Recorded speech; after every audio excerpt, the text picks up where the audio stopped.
Today we are learning basketball with the voice of the Magic legend, David Steele. Man, can't wait to dive in. How are you doing today, David? Doing great. Ryan, how are you?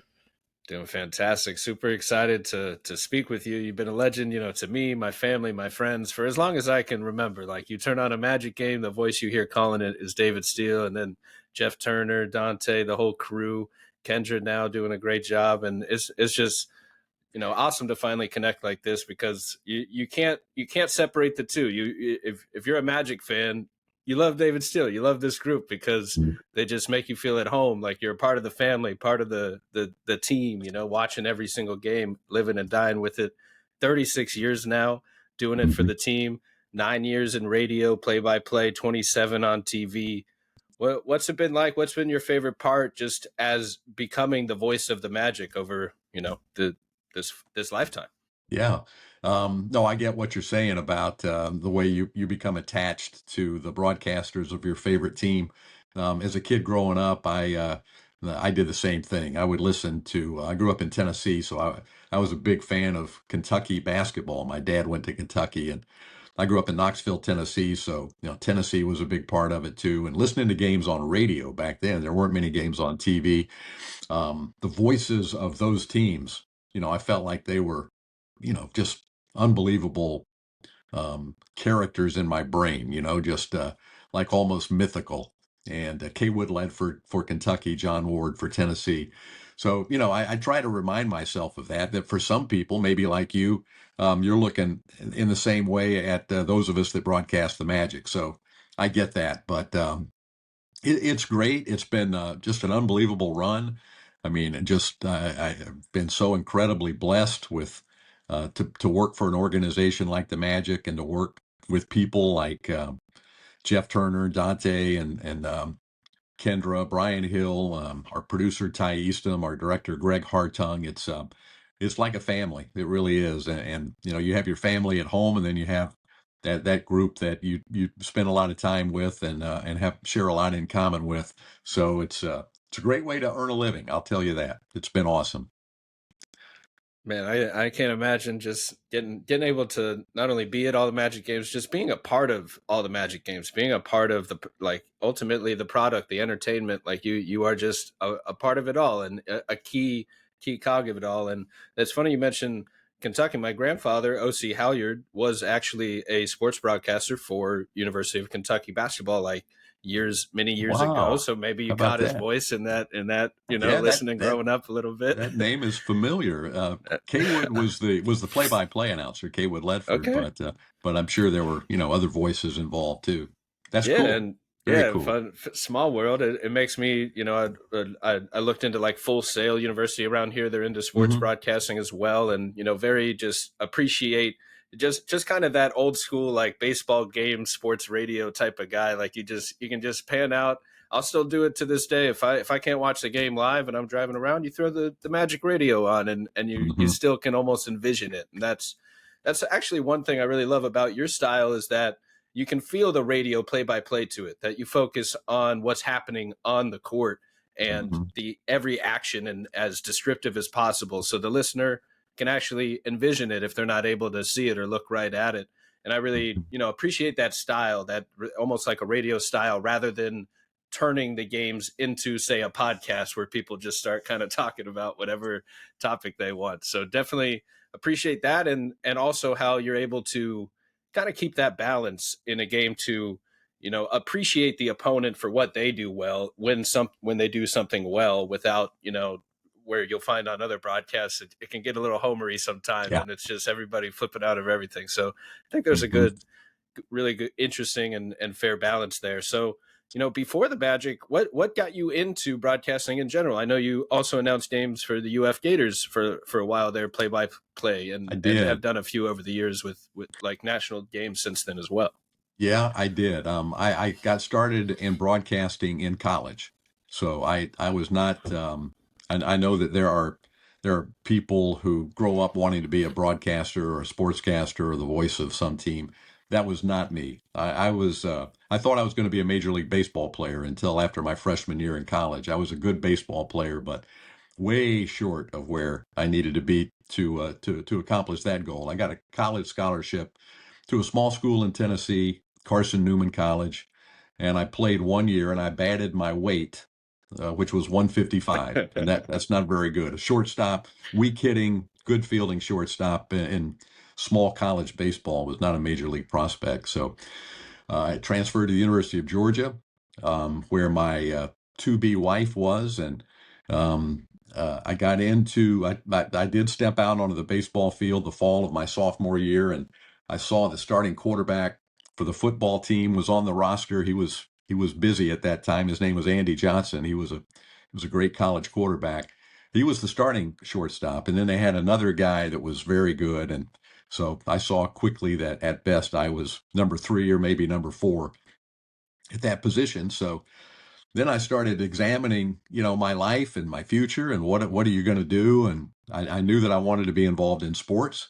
And I thought of sports writing. The University of Georgia has a really good journalism school, both sports broadcasting and sports writing. So I just kind of stumbled into the campus radio station one day and asked if they had anybody doing sports, and they did not. This is the mid 70s when there was a lot of long hair and, body uh, adornments, and they weren't really into sports. They were into other things. So I came at it from a different angle, and they said, sure. So they put me on the air with, no tryout, nothing. I just started going in there and doing sportscasts. And then I started doing play-by-play of the junior varsity basketball team and the varsity baseball team back then on radio with the campus station. So I got a taste of play-by-play then, and I felt like I did have a knack for it. And I think that's a lot of play-by-play is, it's not brain surgery, but in many ways, I think you either have a knack for that, however your brain works, and you can express what you're seeing quickly and accurately and descriptively. It's more of a gift, really. I mean, you can get better at it for sure, but so I felt like I had a knack. I got a job right out of college in television sports in Panama City, Florida, and about 3 years later was hired in a bigger market in North Carolina, Asheville, Greenville, Spartanburg, as a TV sportscaster. Then I started doing play-by-play on Western Carolina University games, basketball and football, the Catamounts radio network. And 1982, the Gators hired me. That was really the huge break in my career that put me in a big time broadcasting spot with a major university.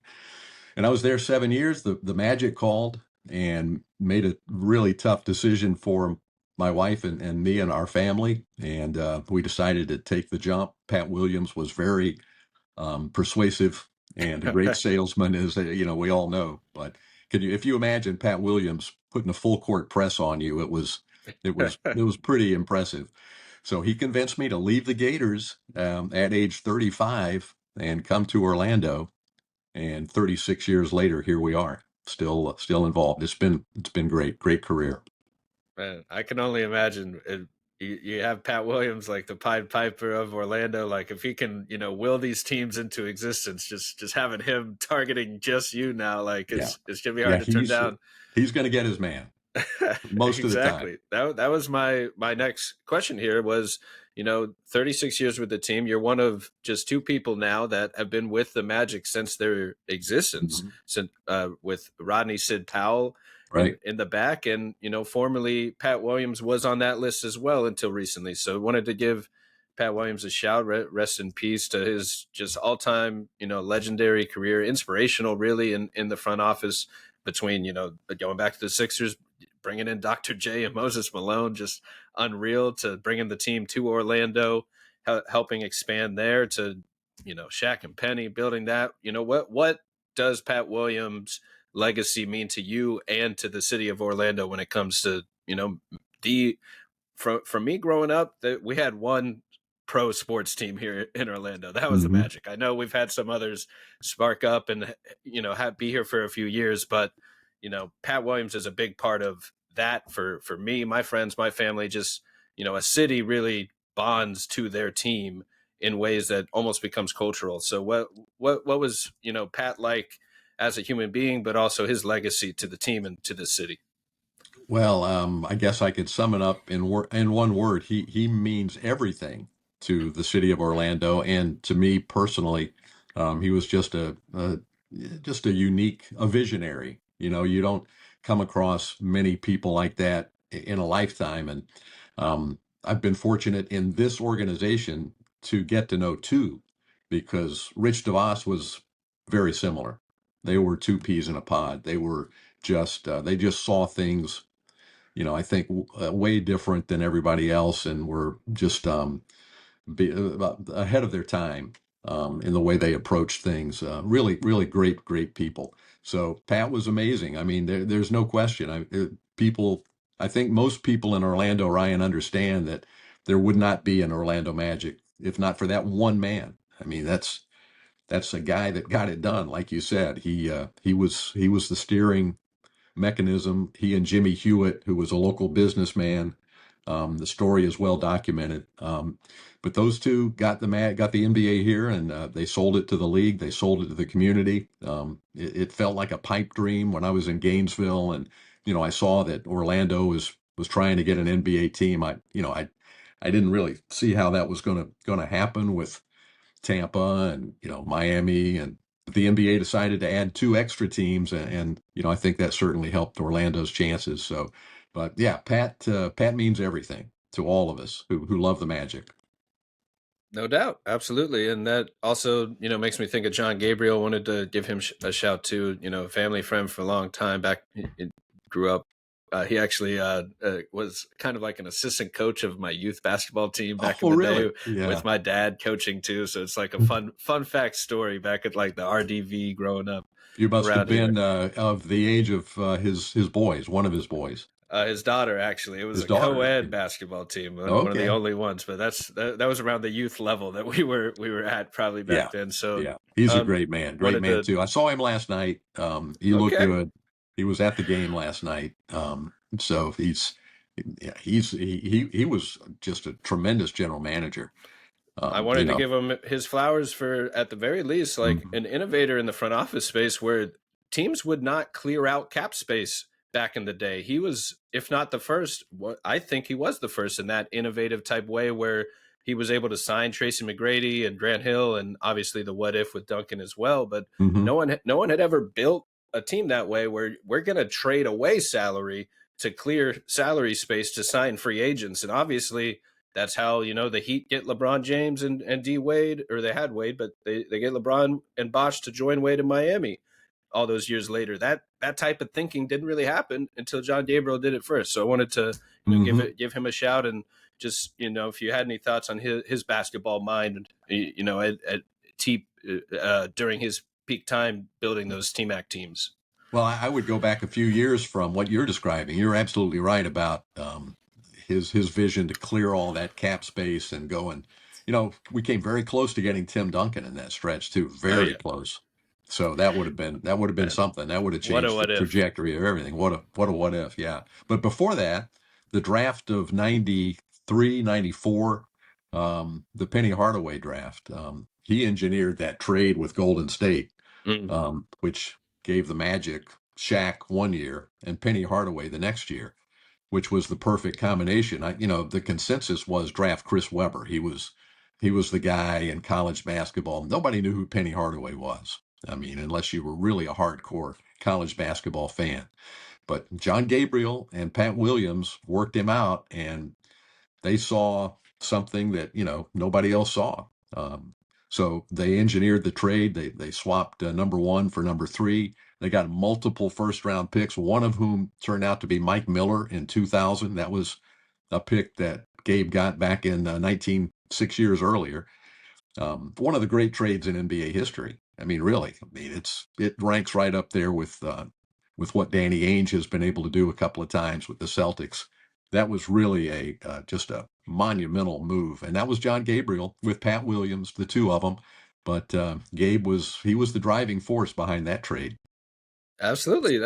I mean, to me, the Penny trade, greatest trade in the team's history, because you bring it, you unite Penny with Shaq, and you had all those future firsts. I remember the 30 for 30. It was like, how did you end up with all those first round, like 3 first-round picks? Oh, I asked for 5, or Yeah, whatever yeah, the quote was, something like that. right, Just right. an all-time trade. So shout out to them. And I wanted to give one other shout out to a Magic legend, Paul Porter's final season with the team. You can't go to a Magic game as a fan in the arena and not associate that his voice and his calls with being in the arena. So shout out to Paul. What does he mean to you and the Magic fans, and just this team, his legacy? Because he's been calling in the arena for I don't know, 36 years. decades, the whole time as well. Hmm. So what does he mean to this team? Oh, yeah, his voice is synonymous in the arena with the Orlando Magic. There's no other way to put it. I mean, he's got first God gave him an incredible set of pipes, and yeah, he knows the game of basketball. He did some play-by-play with the Cleveland Cavaliers before he came to Florida, so he was just perfect for that job. Another great Pat Williams hire back on day one, to bring in Paul Porter as the PA announcer. So, like me, he's had a great run. All great runs come to an end at some time. And, I'm facing that at some point, obviously, in the not too distant future. Father Time is undefeated. So I just wish Paul Porter all the best. I think he's one of the premier PA guys in the NBA. His voice is so unique, his style, all of the little things that he presented, the sarcastic traveling call, that foul is offensive. He was one of a kind. There's something about the way when the Magic get the ball, he says Magic ball, and that Hmm. that one that one sticks for some reason. And then just the way he would announce, some of the names back in the day just live rent free in my head, like a Hito Turkoglu and Yeah, yeah. Rashard Lewis. The way he really enunciates it. So shout out Paul Porter, Matt. 3D. He dubbed Oh, Dennis Scott 3D. 3D. Good shout there. I mean that he is still 3D to this day on NBA Exactly. TV, and it was something like he just said 3D, and Dennis Scott looked his way. He's like, I kind of like that. I'm gonna That's stick with good. it. That was great. It's unreal. So that actually brings me to I'm gonna put you on the spot. Your top 5 favorite calls of your career, and I have a Hmm. few. I have a list here that I think I can come up with my 5, but I had to ask you top 5 of your favorite calls that stand out. I would really have to dig deep because Ryan, So I don't really do a lot of thinking back about all how right. how things were, but I will say that Nick Nick Anderson poking the ball away from Michael Jordan is a great Hey, memory in my mind, and it was, to me, it changed the trajectory of that series. I don't think we would have won the series if Nick had not made that play and we had not gotten that dunk and won game one, because I don't think we'd have had the confidence to beat Jordan and the Bulls if we had not won that game. So to me, that was one of the most significant plays in franchise history, and fortunately, I had a pretty good call on it on radio, so I like that one. I still get chills a little bit when I hear it, when somebody plays it, because it was such a great play by the Magic, and I did feel like my call was up to the moment at that time. So there's others, but I'll let others describe what they've heard, but that one definitely stands out. I can't give you 4 more, I'm afraid. no doubt. I mean, I was hoping you said that. That's the obvious one. I think Nick Anderson stole the ball, lives forever. And I read your article, or a quote from you about just wanting to stay prepared at all times, because moments like that could happen at any possession, any game, and you just Yeah, never know when yeah. the big play is going to come. Yeah, I've been on the other side of that where I was really disappointed in some big calls. So it's not a great feeling. Mm, But when you do hit it, then it is a good feeling, and I feel like I can sense it, and I'm pretty critical, self-critical. So it's that was a great moment, no question. no question. I mean that. So I'll hit you with some of my favorites just to round out the top Okay. 5. I mean, he drills it. come on, it works for everything. There's like 3 or 4 around the top 5 that all have a he drills it in there. So just a general he drills it. Mm. I Hmm. honestly I credit that phrase to you as an announcer, and it's probably from watching every Magic game my whole life and having the way you say it there just in the back of my mind. But I would almost consider that like a David Steele catchphrase that others, it's not the same. Like there's only one he drills it. So Mm. got to give that shout. Light the Okay. torch with T Ross. Anytime he got up, you would light the torch, or the human torch is heating up. Like that was always Yeah. a fun time. Yep. And then there were some individual moments. My favorite in person memory, so I didn't hear this call live, but to me, this play stood out for the Dwight Howard teams on the rise back then when the alley oop against Tim Duncan, Hito Turkoglu throws the lob to Dwight Howard at the end of the play, the end of the game, buzzer beating alley oop. You never see it. The oh man, you've got to be kidding me is the call there, where the whole arena erupts. I'm with my brother and dad at this game. It's my favorite in-person memory of sports, period, full stop. We flip out, we run out the arena like crazy, kind of as kids, I'm sure, but it's an all-time moment. Hmm. And that I was gonna shift to Dwight in a moment, but just on some of these other moments as well, it's normally a big game winning shot or a late lead, like the rookie Super Mario puts the Magic into the lead with Hazonia. He hits a big Hmm. three.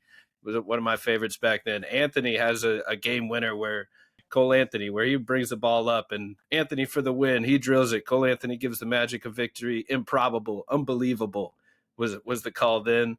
And then Yeah. I another, think we were in a yeah. studio. I think we were in a studio for that one. That was in COVID, maybe. Oh, it could have been. I It think was so. the I it think. was the creamsicle jerseys, if that helps ring a bell. Hmm. The white with the orange pinstripes. It was the only orange I didn't have a Oh problem yeah. with Yeah. during that one. And one other like classic Magic game. I'm a big Oladipo fan from that time. That Thunder game, the back and forth with Mm. the double overtime, where you're calling it there. Oladipo long shot, he drills it, pure magic, and then Westbrook he banks it. You got to be kidding me! And then later in the game, Oladipo cannot find an opening. Now he fires. He got it. He drilled it. We're going to another overtime. Pure magic. I'm hyped every time. I get Uh, goosebumps that was with a stuff crazy like game. that. That was a crazy game. One of the best regular season games that I've ever Absolutely. called. And Hmm. so that leads me to ask, what was the most surprising moment in a game that might spark a reaction or a call like that? Was it Hito's lob to Dwight Well, over that's Duncan? Was it? ridiculous. I mean, I who mean, saw that coming? Although Hito did, he made a few great passes in that way. There was one in Portland, which probably happened at 1 o'clock in the morning back east, and almost nobody saw it. But he threw a pass from half court to Grant Hill, mm, who caught it and laid it in. Pretty much the same type of situation. It wasn't a dunk, and there may have been a little more time on the clock, but Hito's passing ability was just he was crazy, crazy good. And unreal. that pass to Dwight, I mean, I don't know how many human beings on the planet could have done what Dwight did, but the pass had to be right on target too, or at least in a window of maybe a couple of inches this way or that way, and the timing had to be just right. So yeah, I didn't see that one coming. That's for sure. And I mean, going back to that, I remember thinking that we're going to lose this. In my brain, we're going to lose Game One to Chicago in 1995, and then all of a sudden we're running down the other end, and Horace Grant's dunking the basketball. So there's so many moments like that. It's hard to go back and draw them off the top of my head, but a lot of them. I mean, I can imagine. And so I'd love to hit on Dwight Howard a little bit here. Hall of Fame. He first ballot for a reason. NBA champion, 8-time All Star, 5-time All NBA first team, 3-time Defensive Player of the Year. The rebounding leader. I think that part even gets lost a little bit. How dominant of a rebounder he was. That really made it to the point where Jameer and Hito could just throw the ball up, and whether it was in the air, whether it was off the backboard, it didn't matter. Dwight was going to go get it. He could high point that ball. just about as well as anyone in the history of the game. And I'm going to try to pull up some data viz here as we're talking a little bit about Dwight. But I just wanted to start off with, how big was Dwight Howard in Orlando in his peak, and what he means to you in this city? Because like the Magic, I think a lot of fans associate you and Jeff calling his games with Stan Van Gundy modernizing the NBA a little bit, a little ahead of his time with that 3-point spacing around Dwight Howard, with the big forwards that were skilled enough to shoot threes and pull ups, from Hito pulling up to Richard spacing the floor.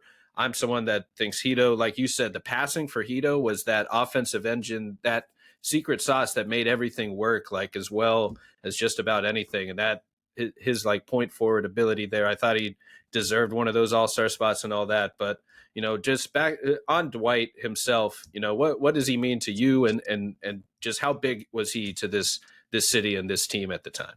Well, there's a Mount Rushmore of Magic basketball. I'm sure, Ryan, you would probably agree. Shaq, Penny, T-Mac, and Dwight.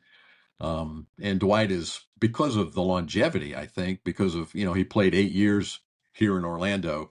I think he might sit atop that list. I think you can make a strong argument with, you just gave the accolades.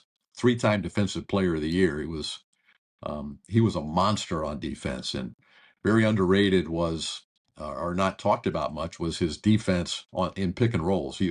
Teams struggled anytime Dwight was involved defensively in a pick and roll play. He was so smart. He was so athletic, so active. He saw all the angles and made it really tough for teams to run their offense, and just dominating around the glass.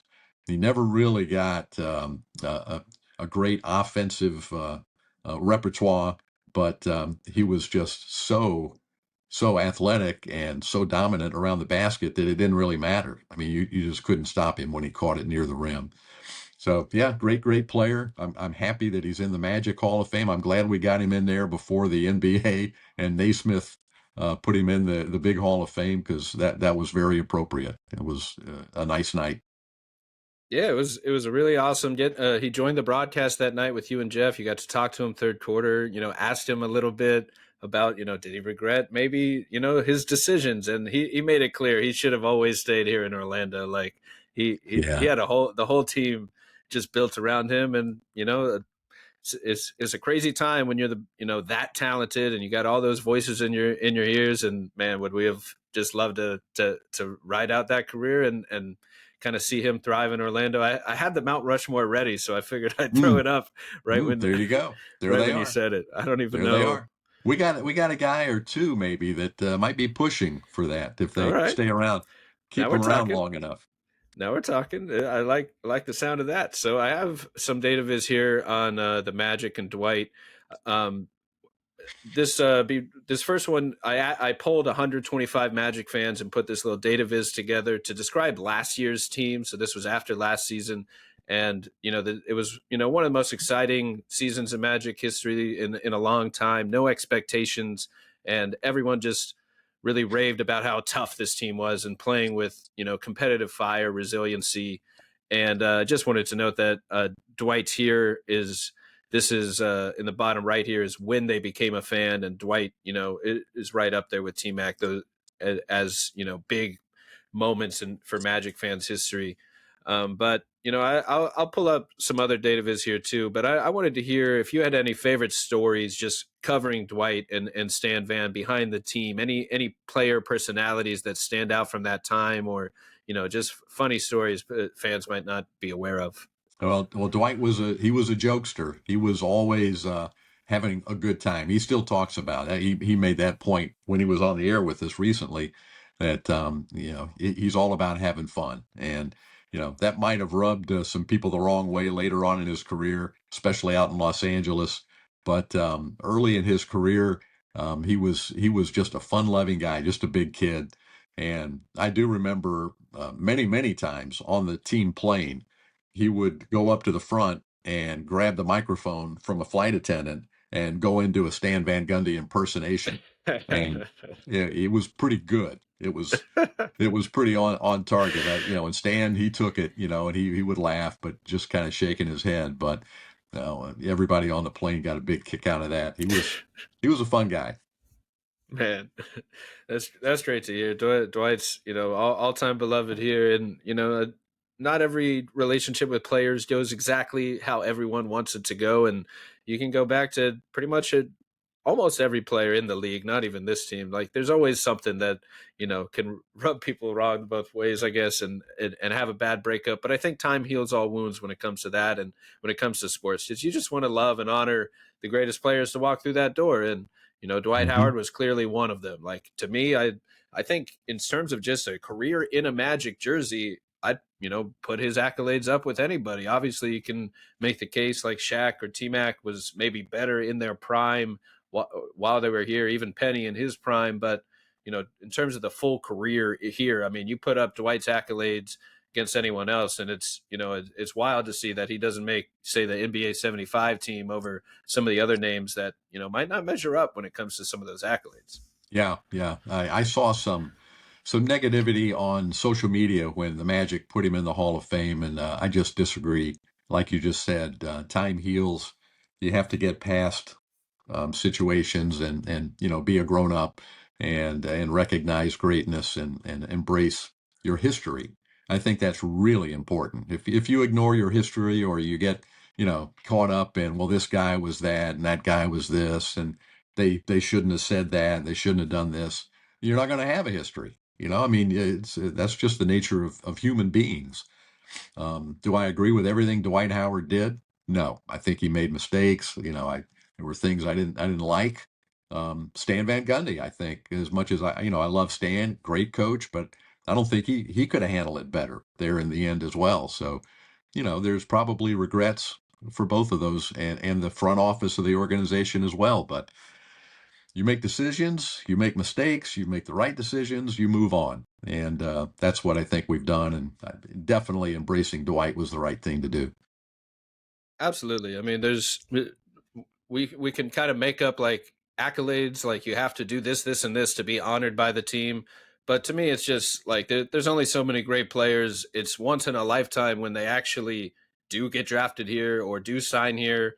Let's just enjoy the 4 to 5 to maybe even 7 or 10 years that they're here and just celebrate it however we can and honor those guys. Like, let's hit over the bad blood and honor the greats. So, Yeah. I threw up some graphs here as we were talking of Dwight's career best seasons against some other all-time bigs, just to put it in perspective. Defense is measured up and offense is measured to the right horizontally on these. And that's there's a lot going on here on that one. Here's Dwight versus Hakeem. So it shows like Hmm. Dwight's most impactful seasons are roughly up there with some of Hakeem's most impactful seasons via Jacob Goldstein's PIPM impact measure here, where each face you see is a different season. And, that 09-10 Dwight is right there with 08-09 Dwight as like right there with peak Hakeem. Like I don't have the stat in front of me, but he's he's one of seven players uh, who brought the most two-way impact of all time between his scoring and his defense. And he's just one of the greatest to ever do it. We want to give some honor, just honor Dwight's career here, celebrate him. First ballot Hall of Fame for good reason. Magic Hall of Fame. Happy to see that finally happen, and really appreciate you taking the time today, David. It's been really, really awesome just hearing your stories and your background getting into this, and just wanted to give you your flowers and celebrate you for being the voice of the Magic all these years, and really just thankful you took the time today. And we might have to do it another time, and just because we didn't even get to the actual Magic team this year. They just won the play-in game. I'm just Yeah. I could ask you questions for a long time. We got this is this anything? I want to Yeah. hear a little bit more of that, but I know we're Yeah, running out that's of that's a time. story too. That's a story too. But this team I love. I love this team. You talked about last year's team who was pretty healthy. Yeah, That team had good fortune with regard to health. And if this team had not had such bad luck with health, with the year experience having played Cleveland in a 7-game series, I think we'd be looking at a potential NBA Finals team this year. But it didn't happen, and I don't know how far this team can go, but they're playing pretty darn good basketball right now. So Almost nothing would surprise me at this point. I like the way the team is playing going into this Boston series. Exactly. If you had asked me a month ago, I would have been a little worried. But the last couple of weeks, this team really has found a groove, and that's a great way to put it. Last year, the team had really good injury luck, and things went right. Critics would say they overachieved a little early, they arrived a little early, or they just arrived to how good they are. And Exactly. this year, there's a lot of injury bad luck this year, but the defense has still been second overall in Absolutely. the whole league, and a lot of the talent's the same. You still have star scorers in place. The depth is there. Like it can be a slow burn where the East is so close in that middle of the pack that the difference between a 3 and a 7 seed just isn't all that many wins year to year. So a couple games, like having that 5-game swing from injury luck could really be a big difference. And no team is perfect. I'm sure they want to address certain things like improving shooting and spacing for all these stars to drive and create. But they're creating open looks.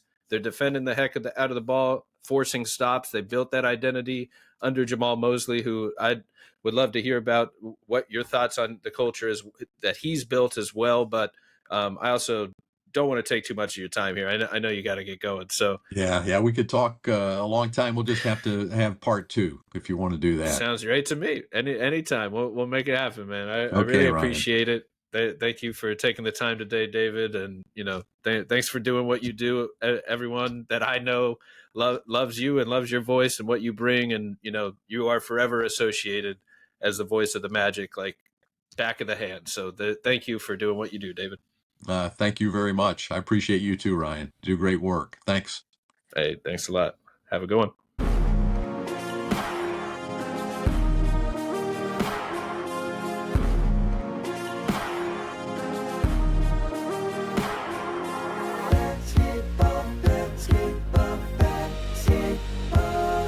With Ryan. Learning Basketball is a Swiss Theory podcast hosted from Beyond the Arcade. Hey, that's me. You can find my work on Twitter, YouTube, Substack, and check out the team's writing at theswishtheory.com.